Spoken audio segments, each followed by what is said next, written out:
From samurai steel to state control, Japan made armed self-defense basically impossible. But do you even need it? If you're a civilian, handguns are banned, and getting a shotgun means classes, tests, medical checks, police interviews, and ammo logs. I'm going to show you the only legal path, the mistakes that get people charged, and why self-defense with a gun is law on paper, not a lifestyle. Stick to the end. There's one step most applicants fail that resets the whole process. Chapter 1.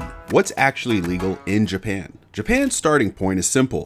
Possession is prohibited in principle. What you get are narrow licenses to allow you. For civilians, that mostly means shotguns and some air guns. For hunting or sport, rifles are in principle only approved after 10 plus years of continuous shotgun ownership. Approvals are rare and tightly policed. Handguns are basically banned for civilians in Japan, but narrow competition exceptions exist under intense oversight for professionals. And ammo storage is capped at 800 rounds a year, but after many years with a spotless record, you may apply to raise the cap.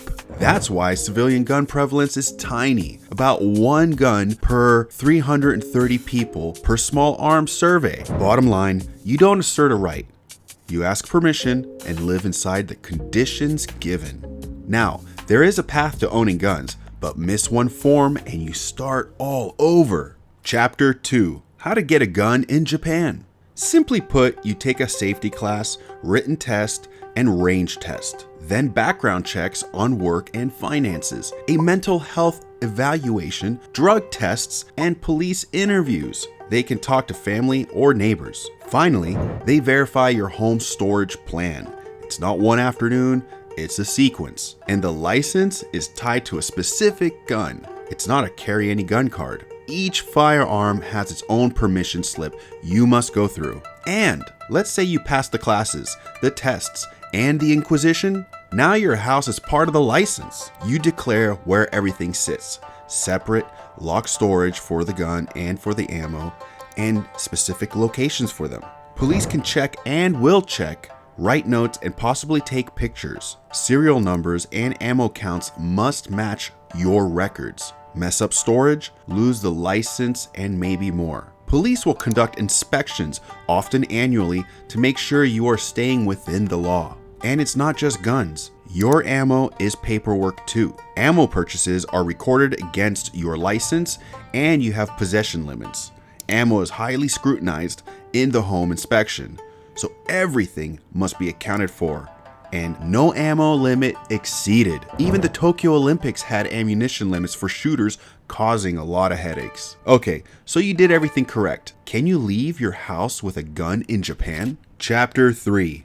Japan gun transport. If you walked out in Japan carrying your gun like you might in some parts of the US, you'd be on a fast track to handcuffs, a seized firearm, a yanked license, and prison time. Transport is unloaded, locked in a solid case, and direct to the range or hunt. No errands, no nothing. Ammo must be separated. All of this friction is by design, and it's a major reason firearm deaths are often single digits nationwide. And that's not to say that there aren't homicides, violent homicides. So then some viewers might think, well, I still want to defend myself from some sort of life-threatening attack. Does self-defense with a gun even exist in Japan? Chapter 4. Japanese self-defense reality check. Now, Japan recognizes self-defense in the penal code, but only if your force is strictly necessary against an imminent unlawful attack where you fear for your life. Public carry for civilians is basically none. The system's goal is scarcity plus control, not normalizing armed defense. I can't find a single well-documented recent case of a licensed civilian in Japan using their legally owned gun in self-defense against a person or attacker or whatever. It's essentially non-existent in the last decade. What you do see are officials or licensed hunters shooting dangerous bears under municipal orders. But that's wildlife, not people or even your home. Hypothetically, could a licensed shotgun be used at home in a last resort scenario to save your life from an attacker?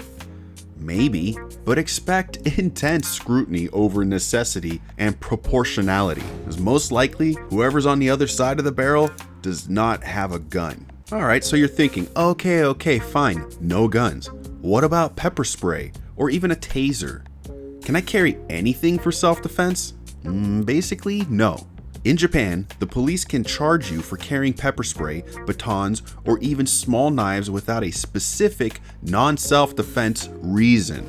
Tokyo's own guidance says self-defense, in quotes, is not a valid reason to carry. If you want something on you, stick to a personal alarm or whistle and learn how to fight. But if guns are scarce, has that stopped the violence? Chapter 5. No guns, no problem, right? So is violence gone in Japan? No. Near zero guns doesn't equal zero violence.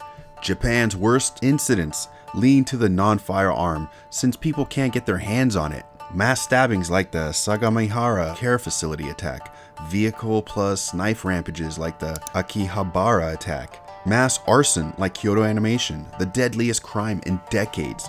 Homicides that do happen in Japan tend to involve knives or blunt instruments, even strangulation, not guns. But even so, by global standards, Japan sits near the bottom for lethal violence in nearly all stats of robbery, homicide, all of it. Shockingly low. So how is it that Japanese people are just docile? Chapter 6. How did Japan get here? Japan came from a long line of warriors and fighters that were proficient in weaponry. But why did Japan give up civilian weapons despite their warrior past? Now, obviously, there's a lot of factors that led up to it, but the big one is the post-war reset. After World War II, Japan embraced a pacifist identity and strong national policing. The public began to associate weapons with national disaster and organized crime, not personal freedom. Collectively, Japanese people have more social trust, high trust in police, high social cohesion,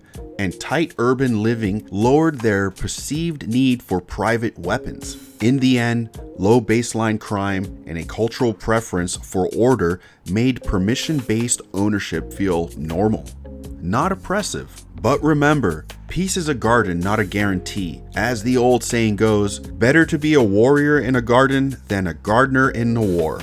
To any Japanese viewers, what do you think of your country's gun laws? Good or bad? And the Americans who carry guns? Check out our concealed carry shorts and sweatpants linked below, or go to relaxfittactical.com to see our full lineup of gun-related gear. And don't be lame, subscribe.